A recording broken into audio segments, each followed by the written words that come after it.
kembali lagi bersama kami di Info K3 RSID. Oke, pada kesempatan kali ini kita akan sharing terkait dengan bedah NFK 6.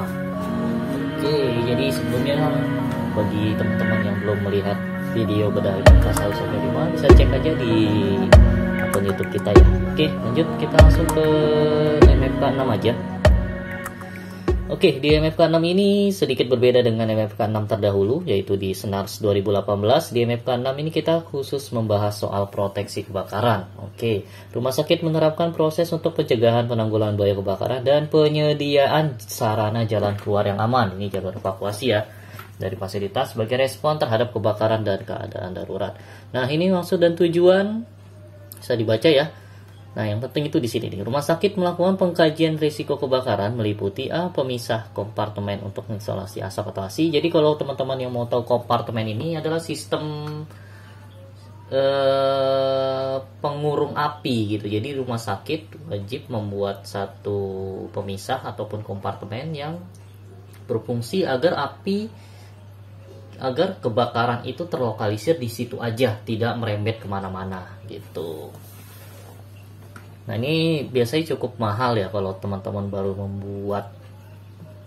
mengajukan untuk pembuatan kompartemen, karena biasanya kompartemen ini dibuat saat bangunan itu berdiri atau baru banget didirikan, jadi kompartemen itu dibuat. Tapi teman-teman juga bisa menggunakan kompartemen sederhana, bisa menggunakan pintu darurat ya atau pintu exit yang tahan api gitu, atau menggunakan dinding rumah sakit yang tahan api, plafon yang tahan api, dan juga fasilitas sarana lainnya. Oke, lalu yang kedua itu ada laundry atau line atau binatu, tempat pengelolaan sampah, pintu keluar darurat, emergency exit, dapur, sistem peralatan listrik, penyimpanan dan penanganan bahan pelepas modal kebakaran. Nah, jadi pengkajian risiko ini berkaitan dengan FSRA. Jadi yang namanya FSRA, Fire Safety Risk Assessment. Fire Safety Risk Assessment ini seperti PCRA ya. Jadi sudah spesifik di fire safety atau keselamatan kebakaran. Kalau PCRA kan keselamatan konstruksi. Nah, kalau untuk FSRA ini spesifik di pengkajian risiko keselamatan kebakaran. Nah, item apa aja yang ada di dalam FSRA? Ada di poin A sampai G. PG. Oh, sampai I, mohon maaf. Poin A sampai I. Jadi kalau teman-teman ingin membuat FSRA, pastikan poin A sampai I ini ada di dalam checklist asesmen teman-teman gitu. Oke. Lanjut ya. Lalu nih yang penting juga di sini adalah berdasarkan hasil pengkajian risiko, rumah sakit menerapkan proses proteksi kebakaran untuk. Nah, jadi kalau teman-teman ingin membuat panduan atau ingin membuat program, pastikan poin A sampai F ini ada di dalam program atau panduan teman-teman. Apa aja itu? Yaitu pencegahan kebakaran melalui pengurangan risiko seperti penyimpanan dan penanganan bahan B3 mudah terbakar secara aman. Nah, poin ini bisa teman-teman aplikasikan dengan SPO penyimpanan ya. Oke, lalu yang kedua, pengendalian potensi bahaya risiko kebakaran terkait konstruksi. Nah, ini juga berkaitan dengan keselamatan konstruksi, tapi dilihat dari segi kebakaran. Oke, lalu yang C itu penyediaan rambu. Ini rambu-rambu K3 ya, dan juga jalan keluar atau jalur evakuasi. Lalu yang keempat, penyediaan sistem peringatan dini. Nah, ini juga cukup banyak mengeluarkan biaya ya, yaitu melakukan pengadaan smoke detector, heat detector, alarm kebakaran dan lain sebagainya.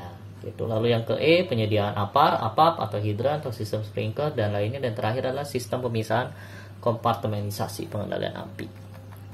Oke. Nah, lalu apa aja sih elemen penilaiannya? Yaitu yang pertama itu adalah bukti daftar risiko terkait dengan kebakaran meliputi poin A sampai I. Jadi yang teman-teman butuhkan di 6.1 ini adalah FSRA. Oke, silahkan buat FSRA. Nah, dalam membuat FSRA tentu teman-teman tidak ujuk-ujuk membuat FSRA. Pastikan dulu ada panduan atau SPO FSRA-nya, di mana dari panduan atau SPO ini akan menghasilkan form FSRA. Nanti setelah FSRA jadi, tentu saja akan ada laporan FSRA. Oke. Nah, jadi sistematika FSRA ini seperti PCRA ya, atau juga seperti HIRA. Itu silahkan teman-teman buat Kalau memang sebelumnya belum ada atau tergabung dalam HIRA, itu silakan dipisahkan aja dengan membuat satu form bernama FSRA. Jadi di dalamnya adalah identifikasi bahaya dan penilaian resiko kebakaran sesuai dengan poin A sampai I. Itu aja yang teman-teman lakukan ya. Oke, ini cukup simpel sih, tidak terlalu banyak karena hanya ada 9 poin saja. Lalu yang selanjutnya, oke, otomatis setelah FSRA akan didapat risk register ya. Dan pastikan lagi dari hasil risk register ini, oke, dari hasil laporan FSRA akan dihasilkan risk register atau daftar risiko. Nah, pastikan dari daftar risiko ini, inilah yang akan menjadi acuan teman-teman dalam membuat program. Oke, jangan sampai teman-teman membuat program itu tidak nyambung dengan hasil FSRA-nya gitu. Kalau ternyata di aspek proteksi kebakaran penyimpanan B3-nya masih kurang, pastikan itu ada di dalam risk register sehingga teman-teman dalam membuat program proteksi kebakaran ada poin penyimpanan B3 atau pengadaan lemari B3 yang safety gitu. Oke. Lalu yang kedua, ini observasi ya. Observasi di sini surveyor jadi melihat langsung ke area lapangan. Di sini bisa dilihat lihat pelaksanaan proses proteksi kebakaran, penyimpanan dan penanganan bahan mudah terbakar. Oke, ini yang pertama. Jadi silahkan, ini udah 6.2 ya. Oke, dan lanjut ke 6.2. Karena ini diobservasi, pastikan dulu ada oh mohon maaf, ini saya salah ya. Kita sudahkan ke atas 6.1. Oke, pastikan dalam regulasi. Jadi sebelum kita membuat apapun, pastikan regulasi ada. Jadi SPO penyimpanan B3 mudah terbakar.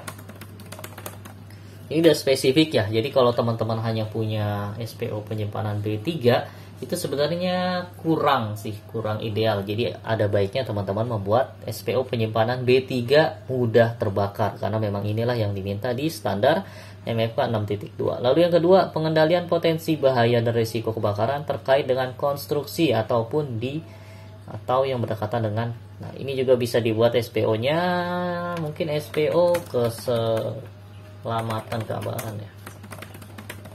Proyek kontraks. Konstruksi.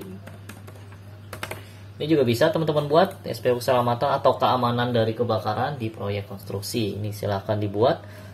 Jadi ketika teman-teman sudah punya SPO-nya dan ketika nanti surveyor akan observasi di salah satu area, surveyor akan melihat apakah yang terjadi di area tersebut sesuai dengan SPO yang sudah teman-teman buat gitu. Nah, kalau ternyata sudah sesuai, pasti nilainya akan bagus. Bandingkan jika teman-teman surveyor observasi, kita tidak punya SPO-nya pasti dan hasil di lapangan pun ternyata tidak bagus, itu pasti akan jelek sekali di mata surveyor. Jadi sebelum untuk yang observasi gini, pastikan teman-teman buat dulu SPO-nya gitu. Karena dengan adanya SPO atau regulasi tertulis, maka itu akan menambah nilai teman-teman dalam akreditasi. Oke, lalu yang ketiga, penyediaan rambu dan jalur evakuasi yang aman. Nah, ini sebenarnya lebih ke masuk ke panduan juga bisa sih tanpa perlu dibuat SPO-nya gitu. Karena memang untuk rambu-rambu ini kan sudah dalam bentuk fasilitas ya. Pastikan aja setiap emergency exit itu sudah ada tulisan pintu keluar atau pintu darurat di situ, dan juga pastikan ketika dibuka itu memang sudah ada rambu-rambu penunjangnya seperti pegang handrail ketika berjalan, dilarang lari gitu, atau lepaskan sepatu hak ketika jalur evakuasi. Nah, ini silahkan teman-teman siapkan aja rambu-rambunya gitu. Untuk rambu-rambu jalur evakuasi ini simple ya, yaitu orang yang berlari yang stikernya warna hijau gitu. Itu juga bisa untuk arah jalur evakuasi, tapi untuk yang ada di pintu itu biasanya tulisan exit atau pintu keluar yang baik warna merah ataupun warna hijau. Oke, lanjut. Penyediaan sistem peringatan dini secara pasif. Oke, ini juga teman-teman, ini tidak perlu, ini bisa dibuat di panduan aja.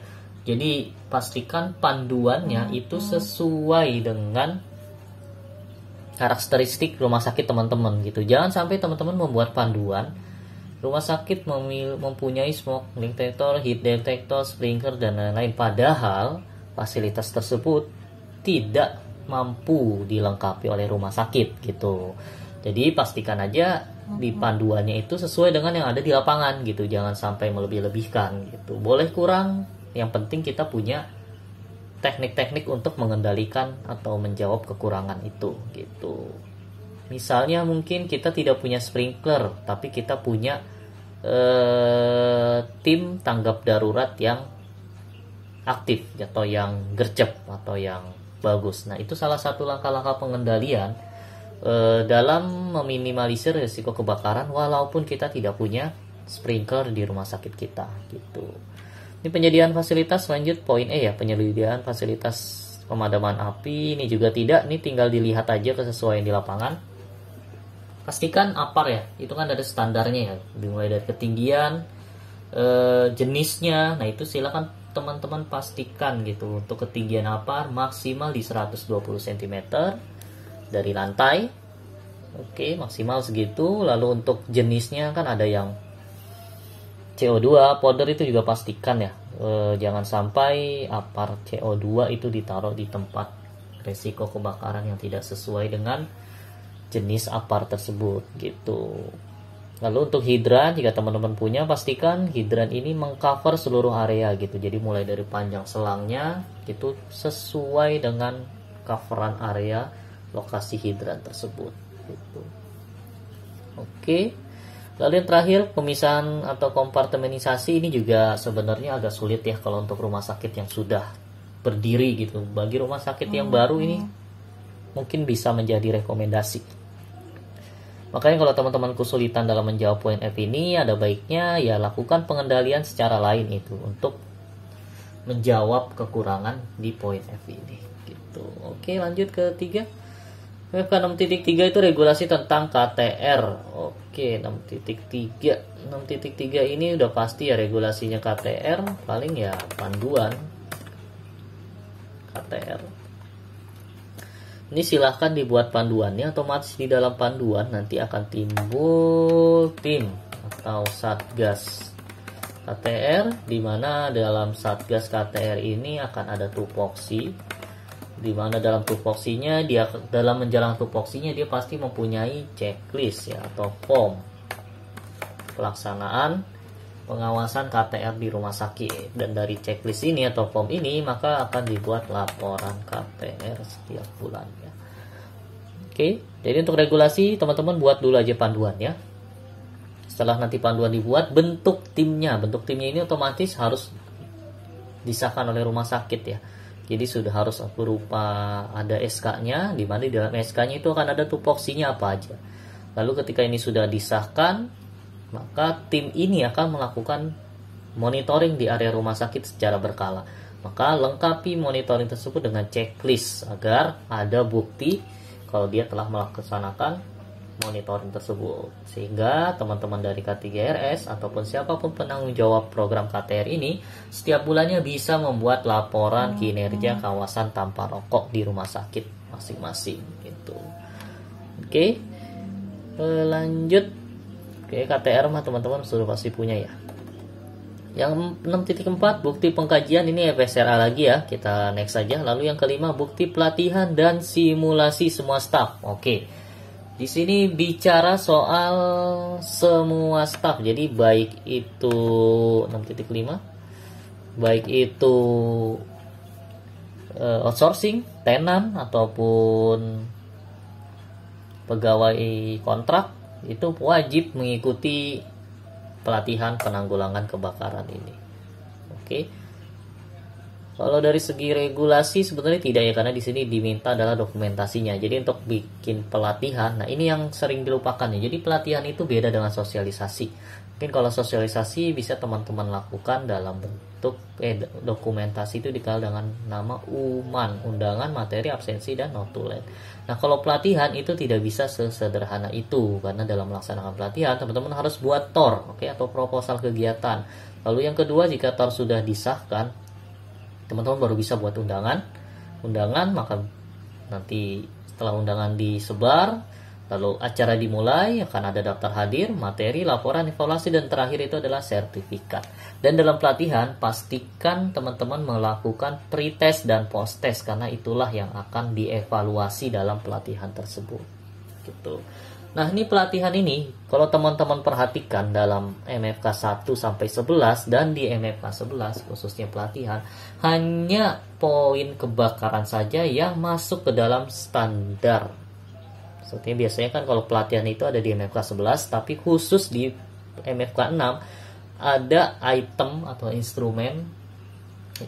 Kalau rumah sakit memastikan melakukan pelatihan kebakaran. Jadi bisa dipastikan kalau teman-teman wajib membuat, teman-teman KTGRS ya, wajib melakukan pelatihan penanggulangan atau proteksi kebakaran. Inilah pelatihan yang wajib teman-teman lakukan, baik untuk karyawan outsourcing maupun tenan yang ada di rumah sakit gitu.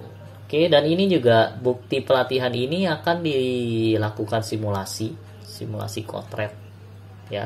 Jadi pastikan teman-teman dalam tidak hanya melakukan pelatihan saja, tapi juga melakukan simulasi gitu. Biasakan seperti itu. Jadi pelatihan bisa dilakukan 1 tahun sekali, tapi simulasi bisa teman-teman lakukan setahun 2 kali, setahun 3 kali, atau bahkan setahun 4 kali.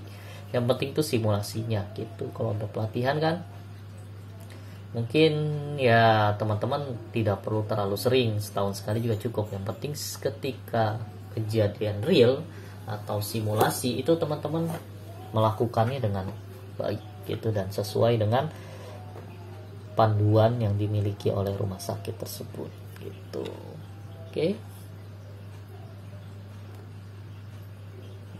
Oke, lanjut. Akhirnya tadi sudah.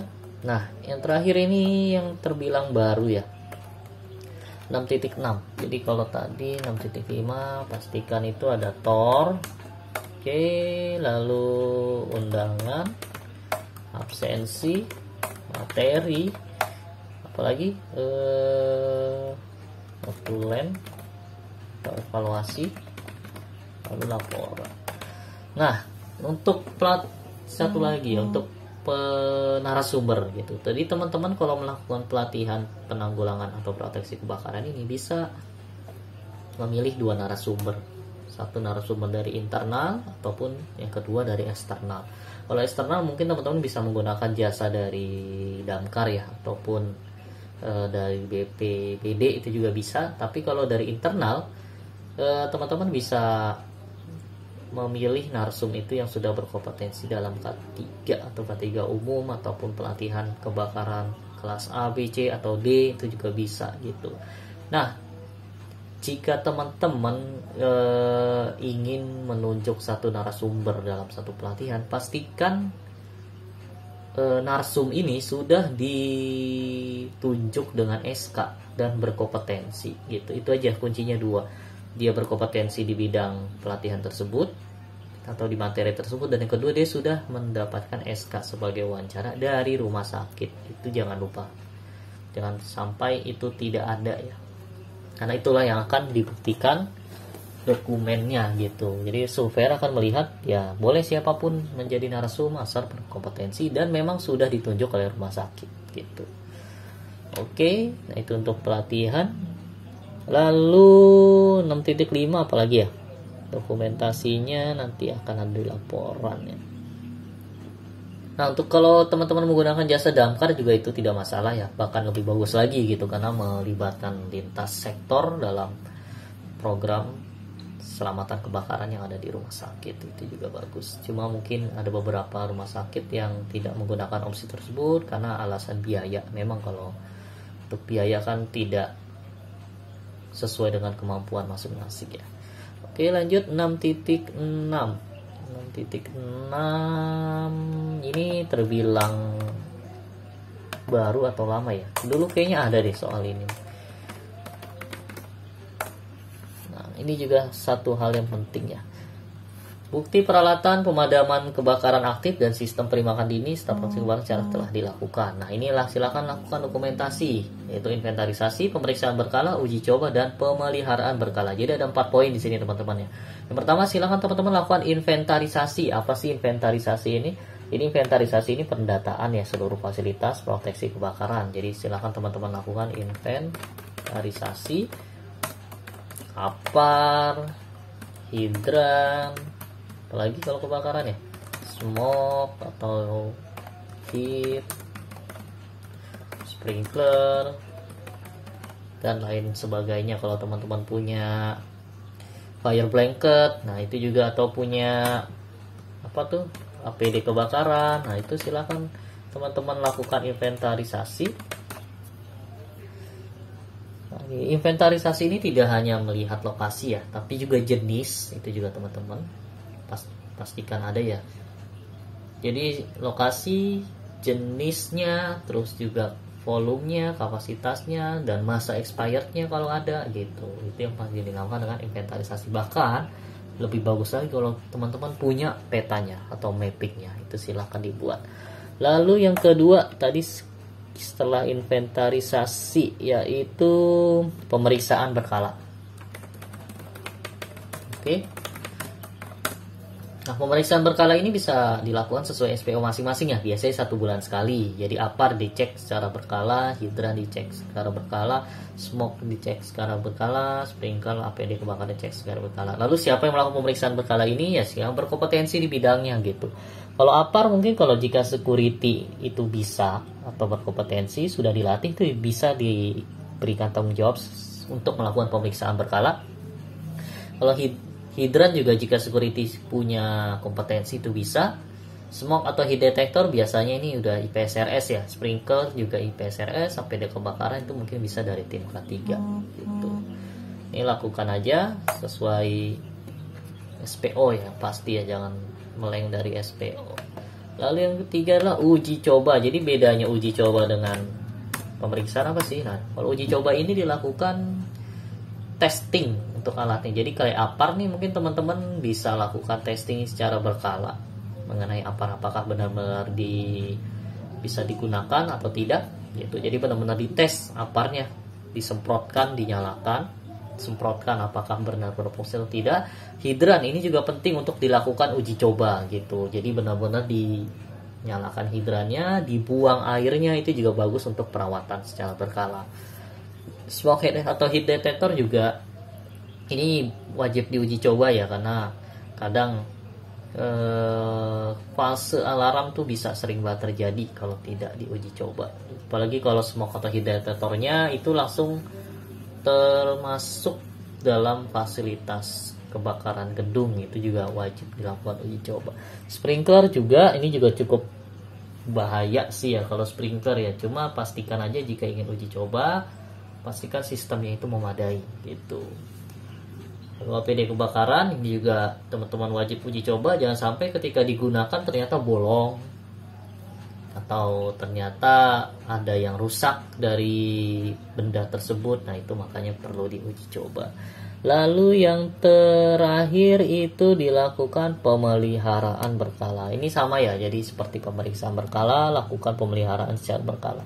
Lalu bagaimana dokumentasinya? Silahkan gunakan form atau kartu ataupun lembar untuk pemeriksaan tersebut. Jadi jangan hanya kita lakukan pemeriksaan secara fisik saja, pastikan yang kita lakukan itu dicatat, karena itulah inti dari akreditasi, yaitu kerjakan apa yang kamu tulis dan tulis apa yang kamu kerjakan. Oke, mungkin dari kami sekian. Oh ya, terakhir mungkin dalam melakukan poin 6.6 ini, teman-teman bisa membuat SPO-nya ya. SPO seperti pemeriksaan berkala, peralatan kebakaran, dan di dalamnya itu ada uji coba, ada pemeliharaan, atau ada inventarisasi. Gitu aja sih. Oke, mungkin dari saya sekian ya. Terima kasih atas kesempatannya. Selamat sore. Assalamualaikum warahmatullahi wabarakatuh.